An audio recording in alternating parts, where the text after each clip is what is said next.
Olá amigos, sejam muito bem-vindos para mais um vídeo do nosso canal Fato Curioso. Hoje o tema é O Sol Atrás das Colinas. A história conta sobre um garoto que fala a história que o avô dele contava a ele. A história começa assim: o meu avô sempre nos contava histórias quando o sol estava atrás das colinas e as sombras se alongavam no campo. Uma dessas histórias, a que mais me assustava, era a jovem indígena que cantava entre os mangueis. Vovô dizia que quando ela era criança, havia uma rancheira meio abandonada, onde todos sabiam que não se devia aproximar à noite. Às vezes, bem longe, bem logo de madrugada, ouvia-se cantos tristes como de arrependimento vindo do manguês. Era uma voz bonita, sim, mas o teu sangue gelou, dizia o avô, enquanto acendia um charuto com as mãos trêmulas. Ninguém se atrevia a ir vê-la, porque sabia que se você se aproximasse, algo ruim poderia acontecer com você.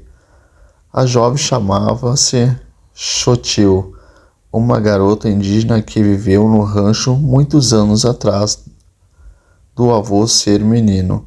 Meu avô dizia que Xochitl se apaixonou por um jovem da cidade, um garoto mestiço que era de boa família.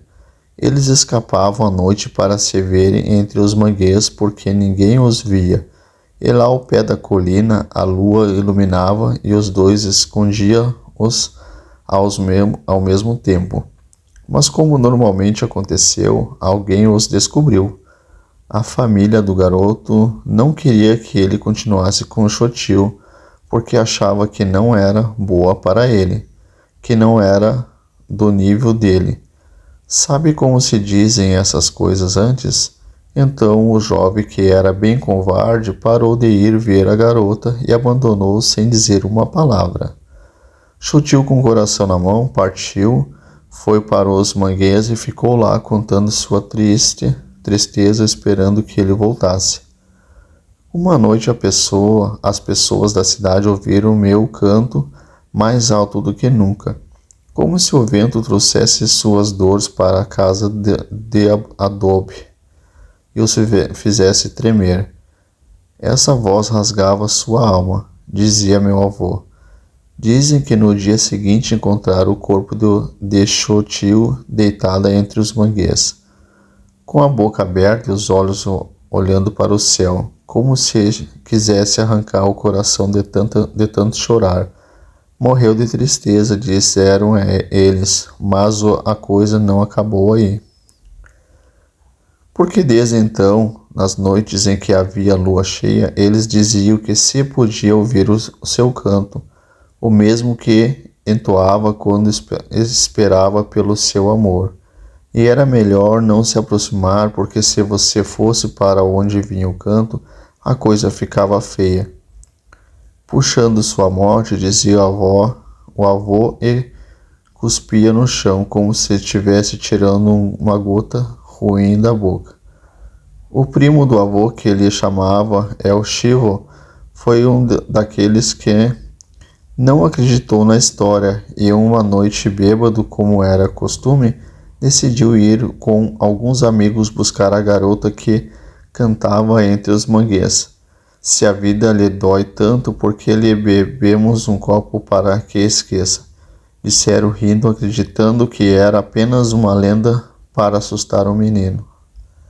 Eles andavam pelo campo, tropeçaram nos arbustos e nos espinhos dos manguês, que lhe rasgavam a pele, mas aquele canto estava cada vez mais alto, dizia, à medida de que eles se aproximavam.